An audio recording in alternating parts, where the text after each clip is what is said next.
Harvest is a festival, and feasting and merriment do go hand in hand with giving thanks for all that God has provided. So I don't feel too guilty about having the odd meal at Marcus Waring's restaurant. But harvest can also be a time when we think of those less fortunate than ourselves and perhaps do something about it. Joel Edwards is a leading light in the UK Christian community. He lives and works in London. You must have quite a few memories of harvest. I'm a city boy all my life, really. But I do remember those times, either at school or when I sneaked into some traditional church, to see a pumpkin uncut or a pineapple not in a tin. And it just got you to remember, even as a kid, that there was something very natural, very organic, very real about food and where it came from the dirt, actually. I think harvest is that once in the year when we really do remember that we are a part of God's creation. Joel heads up a growing campaign to tackle the massive problem of extreme poverty around the world. So what can the average person do to help world poverty? I find this question comes up all the time, and I think the thing is, everybody can make a difference. It's simple things like, where do I invest my money?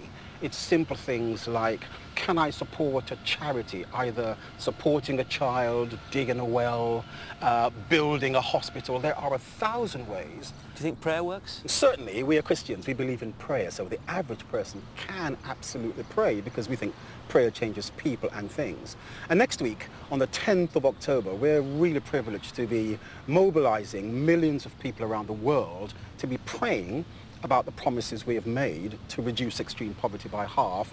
And we want people to talk to their politicians about our promise to end, or at least half, extreme poverty by the year 2015.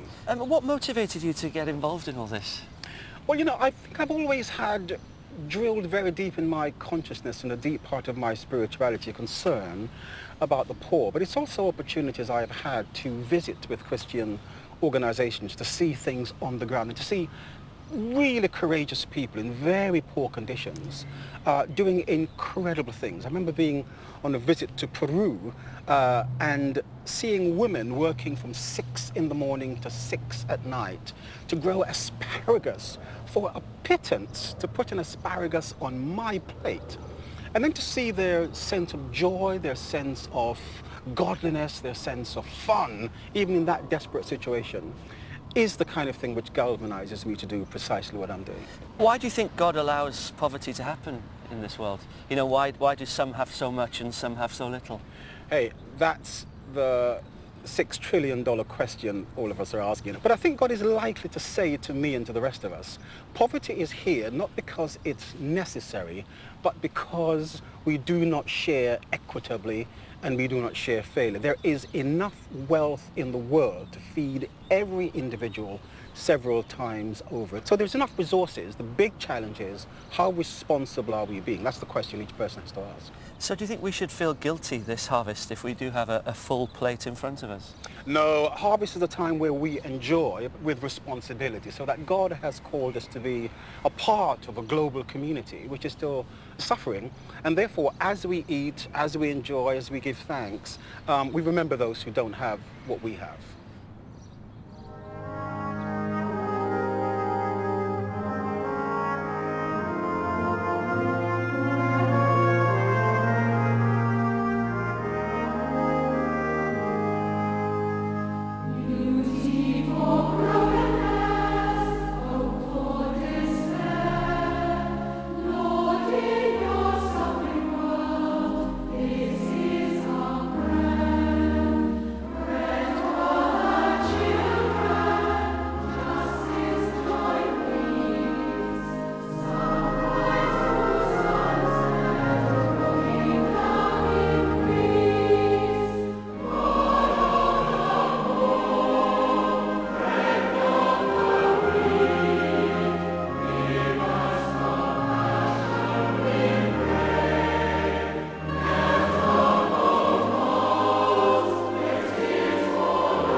Lord, we thank you for the gift of harvest.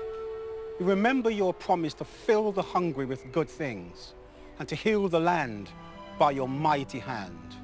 May our word and deed reflect your perfect goodness, love and righteousness, both to the powerful and the powerless, so that your kingdom might come on earth as it is in heaven.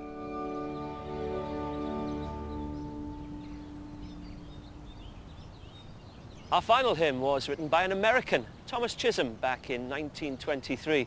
And when Billy Graham started playing the song on his international crusades, it became a firm favourite this side of the pond as well. You know, this week it's been really good to stop and think about the food that we take for granted every day.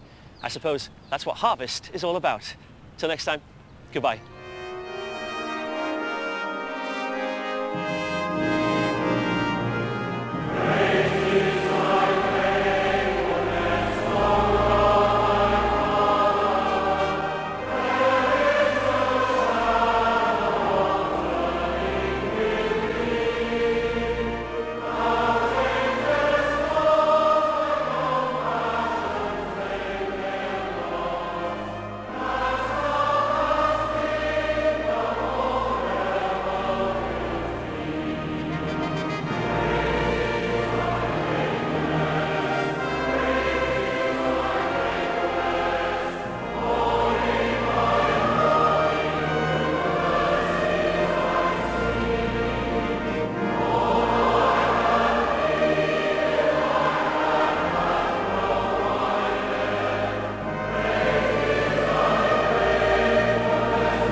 Next week, Pam Rhodes travels to Turkey to discover more about the man who had a Damascus Road experience that changed the course of history, St Paul. And there'll be a fine selection of hymns inspired by Paul's enduring message.